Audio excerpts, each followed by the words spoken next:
Hi everybody. Me and my daughter just sitting in the car and we are talking about the Nolen Wells case. And I just got to put this out here because I had a dream Monday night. And this is how my dream went right fast. So just hopefully y'all can hear me and y'all can follow what I'm saying right quick. In my dreams, I'm laying there asleep and I wake up to Nolen right here in front of me, like sitting in a chair, and I was laying in my bed, but he's sitting in the chair.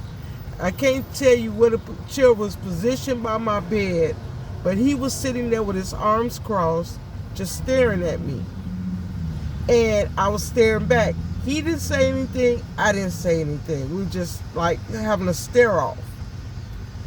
And then it went from Nolen sitting in the chair to his mom appearing.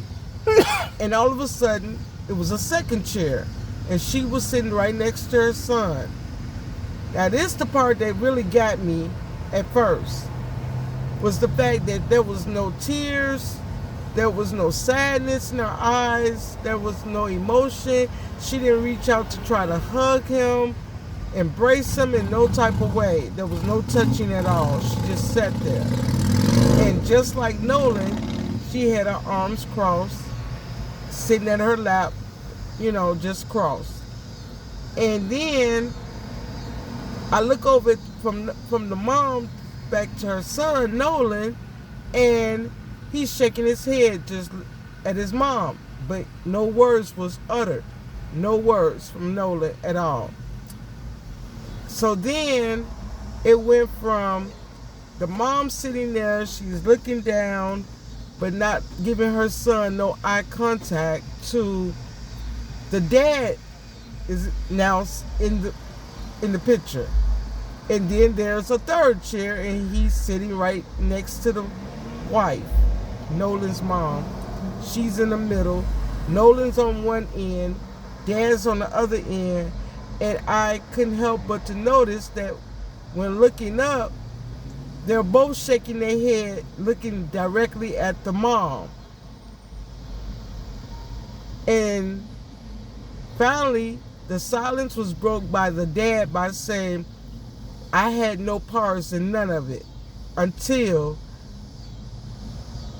your mom told me what happened on her end, and I immediately went to help my wife and help cover up some things. Mom never said anything still. Nolen said nothing. It went quiet, and both Nolen and the dad was staring like a death stare at the mom. Her never giving neither one of her husband nor her son eye contact, just sitting there with her head held down. And the dad said,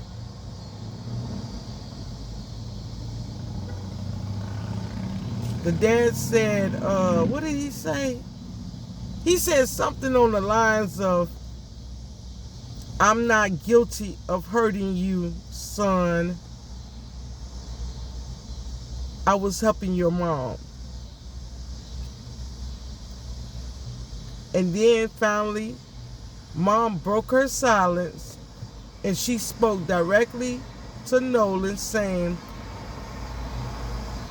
you get an A+ at school, but an F at home.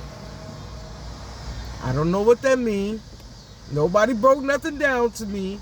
This is just me as a fly on the wall, just looking in at a family interaction. And Nolen just shook his head. Dad shaking his head. And that was all that was said. And then I eventually woke up. And that was my dream. I don't know what none of it means. I don't break down dreams. But I do know, as a child growing up, because of my grandma's superstitious ways, we have always foreseen things in the future.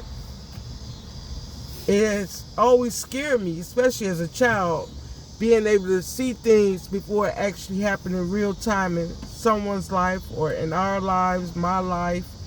But I've always had that fruition to be able to see things. And most of my conversations and stuff like that has always come from God. I ain't nobody. I'm just an observer like the rest of the world, looking in and feeling sorry for this young man who lost his life for whatever reason. Whether it was the moms putting things together or the friends had evil, dirty, low-down intentions of just trying to see what it feel like to kill somebody. I don't know. People, I don't know. But that was my dream. And I'm just sharing it. I didn't want to, but sitting here with my daughter, right here, they want to see you. Us just sitting here talking, and she has her own, insight on how she feels about the Nolen Wells situation. But I was just sharing with her my dream, because it was like real time. It was just that real, that these 3 individuals that I never knew nothing about until all this came out in the news. It goes from being on a screen, whether it was on my phone or on TV or whatever, to being at the foot of my bed or in my room, period. And then all of a sudden 3 chairs just appear, and it's like I was holding a talk show, but I wasn't the host. I was the host, but I didn't get to really voice anything. So it's not like they was looking for me to say nothing. I just couldn't help. The part that got me was the fact that how Nolen was just shaking his head in disbelief of his mom's actions. Like, he knew exactly why he lost his life and who was all behind it from the start. As sad as that might sound, that's the real deal. So, yeah, I'm just sharing my dreams. Sorry about the outside noise, but we got the window down in the cars, guys. But yeah, we was just sharing, I was sharing. My daughter ain't said nothing. You got something to say while we on? Well, you got the mic now, daughter. What is your opinion of this Nolen Wells case? I really don't trust the friends. After the interview, and then she said she really don't trust the friends. You got to speak a little louder. I don't trust the friends, because if you have a friend, you call that person your brother. You don't lead him to die. That's first. Right. But I have siblings. I have arguments with my siblings almost all the time. You can't tell me you never had an argument with somebody, including a friend. Right. And all you can do is talk to them, and the things to me is to make yourself seem unguilty, is to talk about the person who passed away in this great, awesome light. But in my opinion, you wouldn't do that if that person was alive or dead. You wouldn't just sit here and say, okay, you may have rocky times when they were here. All he can do is talk about him in a very good light, to make him seem like a very good person, to help him, not to help no one. And that's the boy who has the mom with the judge. His stepmom is a judge. And while we talking, I do have a 21-year-old that's a Nolen, basically. He never met an enemy in his life. He thinks if you laugh and smile in his direction, you an instant friend. And he knows no boundary as far as people could want to do something to you just because. They don't even have to have a good reason to hurt or harm. And what I want to put out there concerning my 21-year-old son is he was born visually impaired. And All he know is voices, basically. And he listens to how you speak to him. So if everybody he meets is friendly towards him and greeting him, they could be frowning, they could be throwing up the middle finger behind his back, they could think of him as some type of arch enemy for whatever reason. He would not know it because he wouldn't be able to look in your face and get that read back like people who was born with, good vision.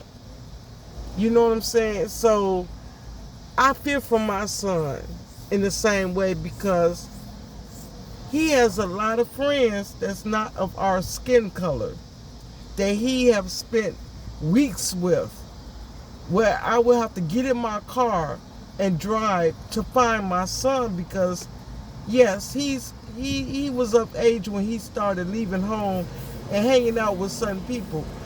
But I know the fears that as a mother with a disabled child, and I don't want to just sit around and wait for a phone call. So me being their number one advocate since the day they was born into this world visually impaired, being, all three of my kids have vision problems, but the two oldest were born legally blind. Okay, a lot of my youngest son's vision was taken care of with just giving him, him wearing glasses or whatever. But anyways, I have fears. And it's not just of people of different races, it's people of my own race. Anybody can turn evil and do low down dirty things at any time. And this is what I try to instill in my kids. I don't want them to live their life in fear, but I do want them to be more cautious about the people that they surround themselves with. Especially when you leave home and you don't tell somebody where you're going, or no address, no sense of direction on which way I should travel in the car to go find you. That's a fear. But that's all I'm going to say. I was just sharing my dreams, and as a mother, my own concerns for my own kids' safety. And my own too. My safety as well. Your safety, my safety is all a concern. And the last thing you want to do is meet somebody through tragedy. So with that being said, y'all have a nice night. If you have not subscribed to my channel, please take the time just to, subscribe. So I can have a reason to start posting like I used to post on a regular. I have a whole lot of things I like to share.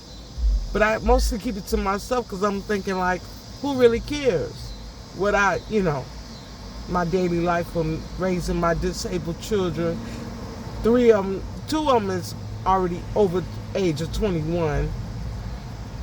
Matter of fact, oh my goodness, I said DT is 21. That boy 22 this year.